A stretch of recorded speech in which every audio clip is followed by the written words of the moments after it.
Hello guys! Holiday po ngayon ng mga kunyang dito sa Hong Kong, September 30. Kaya ang destinasyon namin ay sa beach dahil mainit ang panahon. Ayan ang mga kasama ko. Si Mona yung nasa likod ko.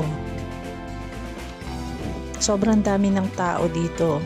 Nag-aabang ng bus.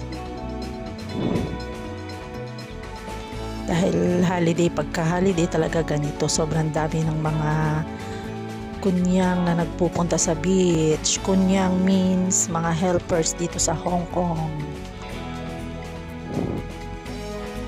Ayan, sasakay na kami. Tagal din namin naghintay dahil mahaba ang pila. Finally, nakasakay na din kami. Yan yung mga kasama ko.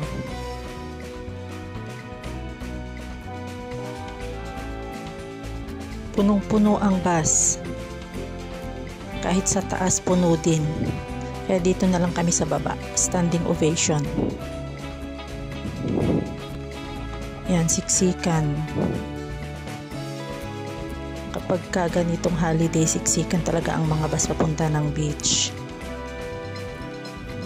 Sa Repulse Bay nga pala kami pupunta guys. Kasi yun yung malapit dito sa Central. At yun yung laging dinadayo ng mga kunyang. Ayan, karating na kami, bababa na kami, tatawid ng kalsada, sa baba nito yun ang beach. Ang ganda ng beach dito sa Hong Kong guys, no entrance fee. Anong ginagawa nito, sinong hinahanap nito? Yung mga kasama namin, binalikan.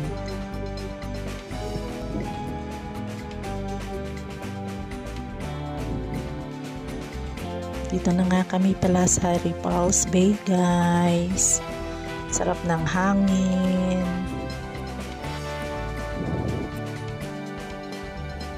Oh, ang ganda ng beach. Free entrance lang dito sa beach ng mga mga beach ng Hong Kong. Wala kang babayaran ni piso. Kahit cottage, hindi mo kailangan magbayad. Maglaga ka lang ng itlog, go na. Pamasahe lang, okay na. Tsaka napakamura lang pamasahe.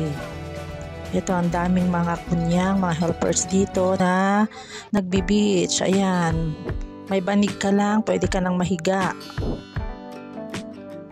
O, diba? Magmo-moment muna ako. Ikot-ikot muna ako dito. O, ang daming mga helpers. Halos lahat dito mga Pilipino dahil holiday. Sabado, September 30, 2023, nagse-celebrate sila ng Mid-Autumn Festival. Yan, kumain kami ice candy dahil mainit ang panahon, summer na summer. Ang dami namin latag-latag lang, hindi kailangan magbayad ng cottage. Yan, jumping shoot. Actually, pumunta kami dito sa beach. Hindi pa talaga kami naligo. Nagpicture-picture lang. Ayan. Tsaka lumanghap ng sipin ng hangin. Ayan, nagmo-moment. Takbo-takbo kami ni Monay. Para mga bata lang, di ba? O, tapos na. Yun lang. Uwi na agad. Tapos yung isang araw, pauwi na kami. Hindi naman kami naligo. Nagpicture-picture lang doon. Bumala, puno ulit yung bus, kaya standing ovation ulit. Itong si Munay, fully charged pa rin, napakaingay pa din, papunta at pabalik. Di napagod, di nalulobat.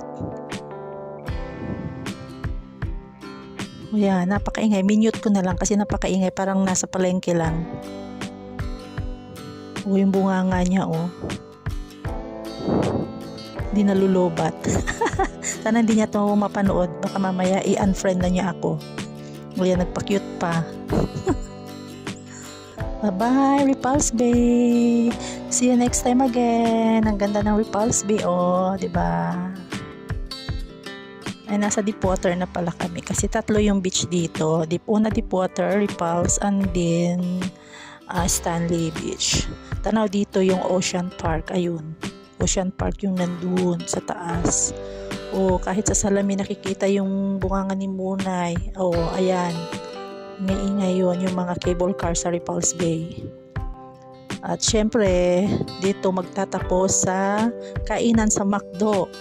Ayan, nag-ice cream lang naman kami, pero may baong kaming cheese Swiss, sliced bread, at ang ingay-ingay pa.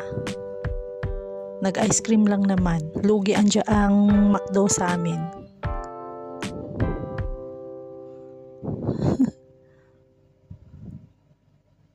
Ayan. Enjoy na enjoy sila sa kinakain nilang sliced bread. Thanks for watching.